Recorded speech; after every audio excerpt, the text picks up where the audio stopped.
আপনার হাড় ক্র্যাক হয়ে গেছে, হয়েছে কখনো? আচ্ছা, বড় কোনো বালতি বাথরুমে আপনি তুলে স্নান করার অভ্যেস আপনার, করতে গিয়ে আপনার হঠাৎ করে হাড় ক্র্যাক করে গেছে, হয়েছে কখনো এরকম? দেখুন, যদি হয় তো বলবেন, আমাদের সঙ্গে থাকবেন। এরকম হয়েছে কখনো একটু লাফিয়ে সিঁড়ি দিয়ে নামতে গিয়ে আপনার পা ভেঙে গেছে? যদি হয়ে গিয়ে থাকে এরকম ছোটোখাটো ঘটনায় আপনার যদি হাড় ভেঙে গিয়ে থাকে, ক্র্যাক হয়ে গিয়ে থাকে, আপনি খুব চিন্তায় পড়ে গেছেন যে আরে এইটুক জায়গা থেকে পড়ে আমার পাটা ভেঙে গেল, এইটুক ছোট একটা টুল থেকে তো আমি প্রায় আগে বসতাম, ছোট্ট বসার পিঁড়ি থেকে আমি মাটিতে পড়ে গেলাম একটু টাল খেয়ে, তাতে আমার হাড়ে ক্র্যাক হয়ে গেল, কি করে হলো এটা? গ্রামগঞ্জের দিকে মাটির বাড়ির থেকে একটু পা পিছলে গেছে, পা ভেঙে গেছে, হয়েছে কখনো এরকম? যদি হয় তাদের জন্য আজকের এই অনুষ্ঠান বিশেষভাবে গুরুত্বপূর্ণ, কারণ আপনি জেনে রাখুন, আপনি কোনো না কোনোভাবে অস্টিওপোরোসিসে ভুগছেন। নামটা একটু ইংরেজি নাম, কঠিন হতে পারে, কিন্তু অস্টিওপোরোসিস কি এবং তার ট্রিটমেন্ট আয়ুর্বেদ কিভাবে করছে সেটাই আজকে আপনাদের জানানোর জন্য আজকের এই অনুষ্ঠান। এবং আজকে এই অনুষ্ঠানে আপনাদের বিস্তারিত আলোচনা থাকবে, এবং এই ধরনের ফ্যাক্টস অ্যান্ড ফ্যাকচুয়ালস যদি আপনার সঙ্গে ঘটে থাকে তো definitely you can call us. আপনি আমাদের ফোন করতে পারেন, আপনি আপনার সমস্যার কথা জানাতে পারেন। আজকের এই অনুষ্ঠান আপনার ফোন নেবে এবং এই পুরো আগামী আধ ঘন্টা আপনাদের সঙ্গে আমরা থাকবো। আর আমাদের সঙ্গে রয়েছেন director sir doctor Binod Sharma, NBP Unani and Ayurveda research সেন্টারের তরফ থেকে, এবং সঙ্গে আমাদের রয়েছেন আরেকজন চিকিৎসক ডক্টর এস খান। আমি দুজনকেই স্বাগত জানাবো আজকের অনুষ্ঠানে। আমি প্রথম ডক্টর খানের থেকে জিজ্ঞেস করব যে এই যে অস্টিওপোরোসিস কী জন্য হয়, কেন হয়, বিষয়টা কি? অস্টিওপোরোসিসকে অ্যাকচুয়ালি আমরা আয়ুর্বেদে বলি অস্থি ক্ষয়। তো এটা মনে হচ্ছে বাংলা কথা, আপনার হাড় ক্ষয়ে যাচ্ছে। কেন এটা হয়? এটা হয় আপনার ধরুন আপনার হাড়ের মধ্যে কি থাকে, আমাদের ক্যালসিয়াম থাকে, ভিটামিন ডি থাকে, ভিটামিন সিও থাকে। তো আমাদের যখন হাড়ের মধ্যে ভিটামিন সি বা ক্যালসিয়াম কমে যায় বা হাড়ের ডেনসিটি কমে যায়, সেই মুহূর্তে আমাদের হচ্ছে অস্টিওপোরোসিস, আমাদের হচ্ছে হাড়ের ক্ষয়।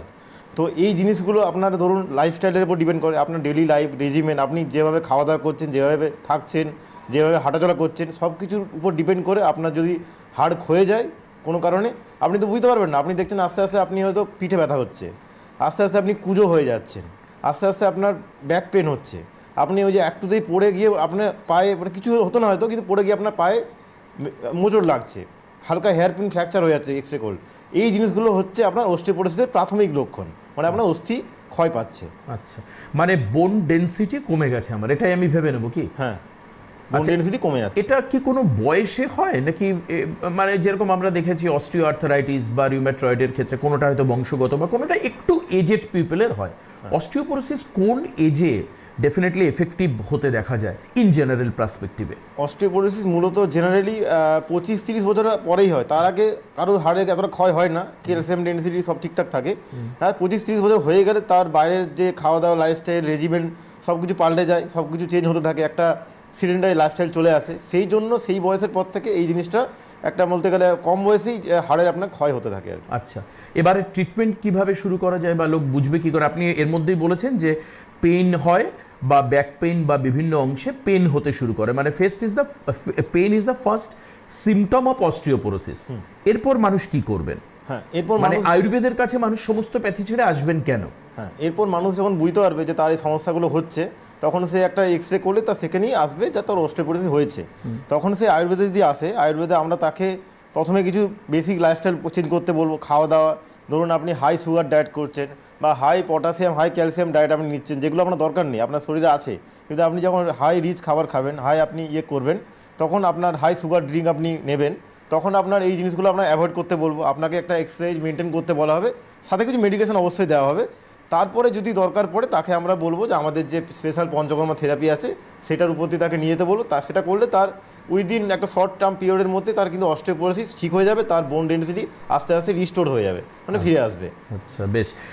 আর খাওয়া দাওয়ার ক্ষেত্রে একটা শৃঙ্খলা প্রয়োজন, আমি সেই শৃঙ্খলাটা শুনবো, কিন্তু একটা অদ্ভুত শৃঙ্খলার মধ্যে থেকে এনবিপি Unani and Ayurveda research centre চলেন, আর সেই শৃঙ্খলার যিনি ছাতা, যিনি মূল মানুষ, তিনি আমাদের সঙ্গে রয়েছেন।